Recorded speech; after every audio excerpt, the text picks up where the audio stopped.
my name is Janelle Klein, and I'm here to talk to you today about self-care. What is self-care, you may ask? Well, self-care is defined by different people in a variety of different ways. Ultimately, it comes down to taking care of yourself. Self-care impacts us in more ways than one, although the struggle normally starts with how to get started and how to initiate that change in your life. Self-care is important to our physical, mental, emotional well-being, which will become clear as you obtain information about the benefit it offers to create a well-balanced lifestyle. So let's take a look. According to Michael Falick at Psych Central, self-care is anything you do for yourself for enjoyment to impact your physical, mental, or emotional health. While it normally is overlooked, it is important to keep an open mind and learn about how it could impact your life. Now that you know what self-care is, let's look at the importance of physical, emotional, and mental well-being by what Jane Taylor at Habits for Wellbeing has for thoughts. Mentally, self-care relieves stress and anxiety, which makes you feel better. Emotionally, it allows us to let go and have relief with ourselves about any situation we're in. Your body needs to be nourished physically, and if your body isn't nourished physically, then you can't be emotionally or mentally healthy. All three go hand in hand. So, you will find happiness and confidence in yourself, which will impact your interactions with others, which is really important when you think about it because us as humans, we feed off of each other.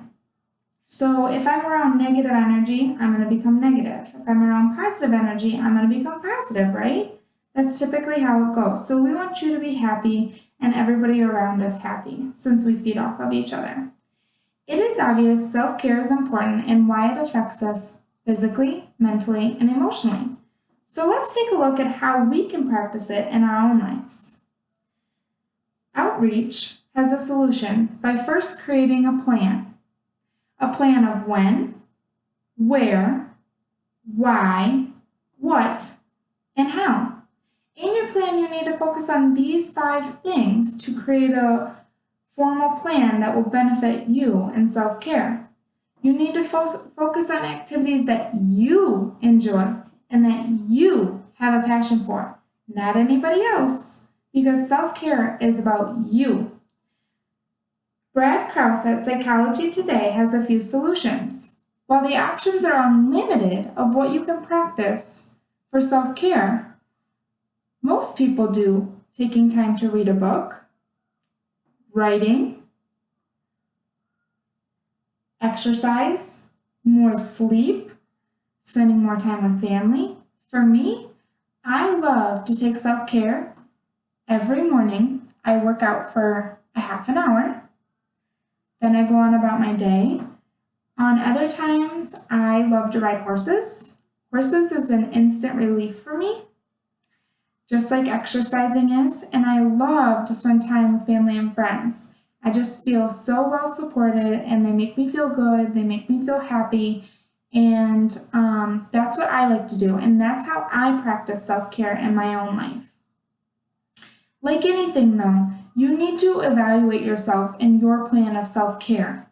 So what are you doing good? What could you work on?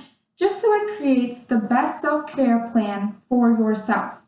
And it is also important that you keep your self-care plan visible to you so you're constantly seeing it as a reminder and you're sticking to it.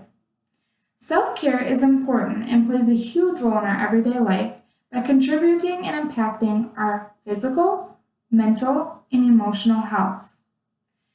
How it impacts us is crazy, and all the benefits to make us a happier, better, and more confident person in ourselves.